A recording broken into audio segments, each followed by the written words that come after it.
जी, मैं जमनालाल बुमरिया पूर्व में उप प्रधान रहा हूं और मैं प्रॉपर कुकावास का हूं।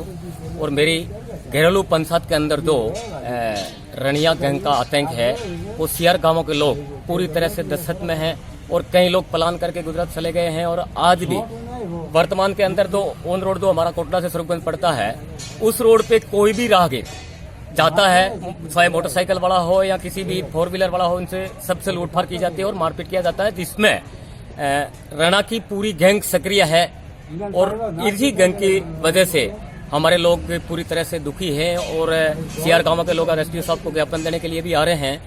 तो इन लोगों पे आज तक पुलिस प्रशासन ने किसी प्रकार का एक्शन लेकर कोई कार्रवाई नहीं करी है और वो मिली भगत के रूप में काम करते हुए इन लोगों को सपोर्ट करते हैं। इसलिए इन लोगों का हौसला बुलंद है और वहां का जो जिम्मेदार जिस तरह का कोई जनप्रतिनिधि है वो भी इसको किसी प्रकार से कोई ये नहीं कहता कि भाई इस प्रकार से तू क्यों कर रहा है, जनता को परेशान कर रहा है, लूट रहा है, मार रहा है।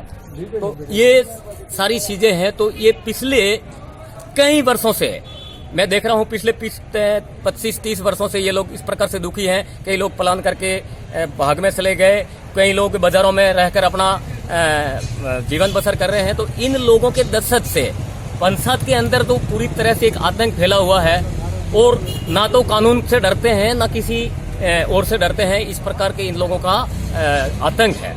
जैसे आपने लोकसभा चुनाव के बहिष्कार की बात की है जी, तो लोकसभा के मतलब इनकी गिरफ्तारी को लेके ये डिसीजन लिया है या इस पे कायम रहेंगे? हमने ये डिसीजन इसलिए लिया है, लोकसभा चुनाव का बहिष्कार करने के पीछे हमारा एक ही कारण है कि चुनाव से पहले जो अपराधी हैं वो गिरफ्तार हो जाएं तो हम इस पे पुनर्विचार कर सकते हैं सीआर गांवों के लोग, वरना निर्णय निर्णय अडिग रहेगा।